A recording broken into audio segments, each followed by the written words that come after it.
Because Mel did end up becoming a good fit. But at first, you can't lie, it was a little like, all right, what we doing here, man? Because we were used to Joe, Rory, and Mal. You feel what I'm saying?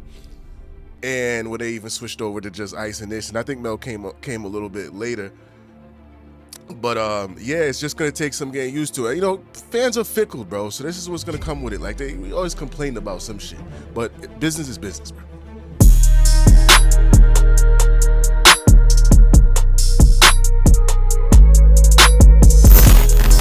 Melissa Ford fired from the Joe Budden podcast and confirmed she's not a co-host anymore. Video by Chig Smooth.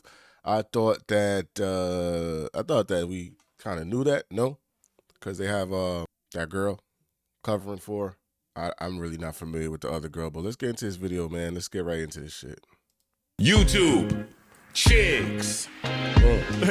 Get ready. You know what to do, Chigs. Salute to Chig Smooth. Hey, Chig Smooth. Appreciate all the coverage that you've been doing. I've been watching your shit for a while. I just subscribed to your shit too, bro. Oh boy, here we go, you guys. Looks like it's all but official that Melissa Ford is officially off the Joe Budden podcast. Damn. Now, Mel has not been on the podcast in a little over a month. Initially, Joe and the guys would bring up Melissa on the podcast, wishing her well wherever she was, basically trying to make it known that Mel is still a part of the show. Then a couple weeks later, Mona, aka Don't Call Me White Girl, gets hired, and things just get a little bit weird after that. They stopped shouting out Melissa Ford on the podcast, they stopped saying her name, and then fast forward to today.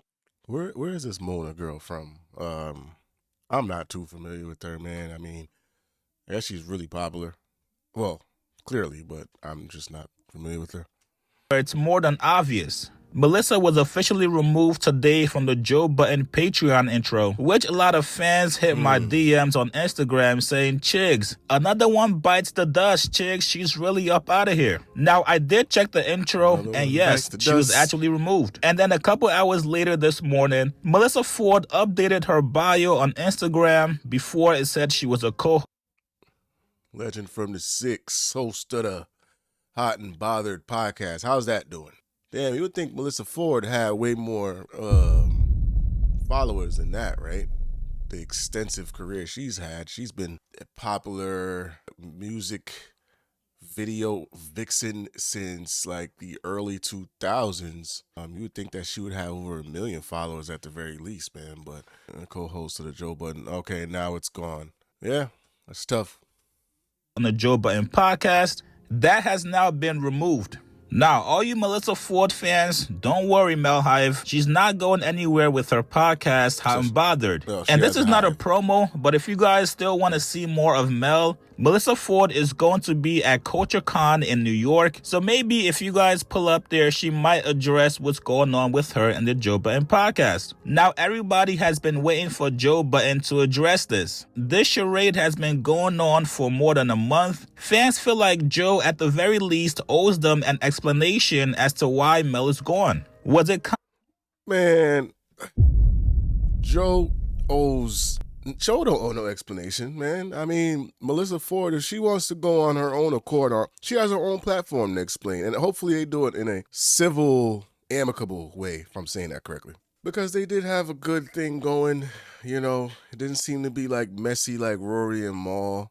I don't feel like Joe has to explain a damn thing, you know what I'm saying? I feel like Melissa could go on her platform and explain what happens for her fans if they're that concerned, you feel me? But that's up to her. You know, I'm sure she'll still be good. Contract issues. Did talks break down midway and Mel said, you know what? Let me leave the podcast and go do my thing solo. Right. Or was Mel planning on returning, but after you guys hired Mona up there, she refused to work with another woman? After Mona got hired up there, I told you guys, yo, Joe and the JBP has to be very meticulous in how they handle. Yeah, it could go either way because women can't get catty about that thing when, you know, feeling like their position is like threatened. Look at Breakfast Club with Jess Hilarious and what's her name? Lauren LaRosa. That got a little messy for no damn reason until they cleared that up. So, you know, it could get a little catty with those kind of situations. So it could go both ways, is all I'm saying.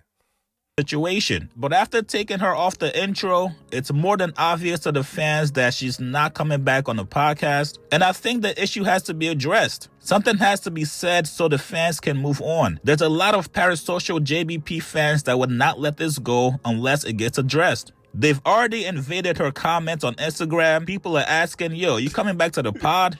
Pod been mid since my girl left. I mean, it's comes with change though. You feel what I'm saying? Like, even when Rory and Mal left, man, it was like this. It was the same thing. Like, oh man, these guys, whatever. You're gonna have to adapt to the new co-host now. Me personally, I also feel this way. Like it's a little off because it's different. It's a change. It's not what we have grown to be accustomed to and now like or love in the podcast, with Mel being that female seat, right? So it's gonna take that getting used to. Now, hopefully this new co-host can, vibe and mesh well with them, and then we'll love it all over again. Because Mel did end up becoming a good fit. But at first, you can't lie, it was a little like, all right, what we doing here, man? Because we were used to Joe, Rory, and Mal. You feel what I'm saying? And when they even switched over to just Ice and Ish, and I think Mel came a little bit later. But yeah, it's just gonna take some getting used to it. Fans are fickle, bro. So this is what's gonna come with it. Like we always complain about some shit, but business is business, bro. He messed up. Mel brought a balance. To replace her with Mona is a downgrade to me. I also see how Joe respect Mona. He used to get at Mel all the time for nothing. So, congrats on moving forward. Damn, M4, I'm going to miss you on the pod. But at the same time, the group or the JBP community didn't embrace you like you deserved. So at a certain point within the next week, somebody has to at least talk about the elephant in the room. And you don't have to go into detail. All you gotta say is, hey, I'm not on the pod, or Mel is not on the pod anymore. The same way... Man, sometimes people just be putting the motherfucking elephant in the room they goddamn self, man. Ain't elephant don't gotta be there. Mel moved on. They had to replace her. You feel me? Like, it doesn't always have to be some damn drama, but all right. Smith and Molly handled her leaving ESPN First Take. They addressed it damn near the same day she left and left no room for parasocial fans to speculate. Molly Karam, longtime host for ESPN's First Take, my day job, where she has been the last 10 years. What the fuck is up with this music I'm hearing in the background? Y'all hear this shit? I'm tripping. Is this for this segment, or is this been going on the whole video? Because, like, what the fuck? Last night, she abruptly resigned as the host of the show. And to say that I'm quite sad about it is an understatement. Molly is a co-worker. All right, sorry for keep pausing the video, but don't you think that's a little bit different? She abruptly resigned.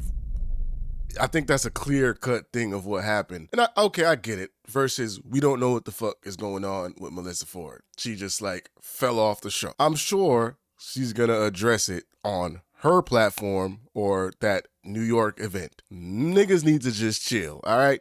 Somebody that I have leaned on many occasions in the past, as she has done when it comes to me. We've been partners on the show for the last 10 years. And a lot of times, some of these things happen, and it's just uncomfortable to see.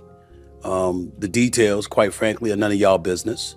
But it's not as if I know all the details. It was a contract negotiation that was going on. ESPN certainly did not want to lose her, but in the end, she made a decision. As you see from her Instagram post, her Instagram story last night. Also, do you guys think it's because that's like a bigger, more corporate platform, so that's why they have to get ahead of that before, speculations of equal opportunity kind of things that come into play and affect why those decisions are made, you know what I mean? Like why she left or she's not on the show anymore. Do you think that's why a platform like ESPN would have to kind of address that as opposed to Joe just does his own thing, You think that's a thing as well? I don't know. After much reflection, I've decided it's time to close this incredible chapter and step away from First Take. Hosting this show has been one of the greatest honors of my career.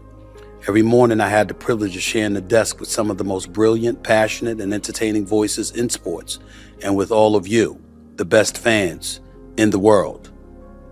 To be blunt, it came as a shock. I was not aware that this is something that she was contemplating doing. But in the end, she made her decision. And we have to move on as a show. I don't like it. I'm not happy about it because I appreciate her and what she has meant to me, what she has meant to the show, what she has meant to the network, what she's meant to the business. And I'm going to miss her. It's just that simple. But we all make decisions that we deem to be in our best interest. That story is for her to tell. Do I have an idea? Of course 100%. I do. Am I going to share it with you? No. Because again, that's her story to tell. But I do think it's important that I started off the show by just acknowledging my love and appreciation for her and what she's meant to me and what she's meant to the show. Awesome. Because and you see, that's a class act from Stephen A. Smith as well, man. You know, you can hear the sincerity in his voice, the genuinity in his voice. I don't even know if that's something that he took upon himself to address as well, because you're getting a sense that he's genuinely saddened by her departure from the show. That seems like he also took that upon himself to do, you know what I'm saying? Classy, professional way to go about the situation. If you feel inclined to do that, then you do that. Maybe Joe is not at that point. So take that into consideration as well with this comparison as well, too. Over the years, over the last decade or so, the things that we've accomplished, she was right there. And we could talk about me being the star of my daily television show. We could talk about the contributors that have been stars as well. We can even talk about me doing this show right now. You know, it's a hell of a lot easier to have a second job when the first job is made so easy because you're working with somebody that makes it easy for you. You guys get in the comments below. What do you guys make of these updates by not only the Joe Budden podcast, but also by Melissa Ford as well? Basically letting fans know that she's no longer on the podcast. Like this video, subscribe to my channel. I'll see you guys later, man. Yeah, overall, I think I said pretty much how I feel throughout the video. I don't think Joe is obligated to get on his show and say the details of, you know, anything or even how he feels. And I'm sure he's going to do that when he gets there, you know. But I think that, you know, Melissa is going to get on her platform and she's going to say whatever she wants to share. Everybody doesn't have to share 100% of what they got going on. This is still a business, no matter how much we love this show. These are people's lives. These are people's livelihood. So they're gonna share what they want to share when they want to share it, if they even want to share the shit. You know what I'm saying? So just leave it up to them, man. Fans just be ready to, you know, just be invasive in people's fucking life. And, you know, these are real people at the end of the day. But let me know what y'all guys think. Comment section, man. Like, subscribe, all that good shit, man. We out. Till next one.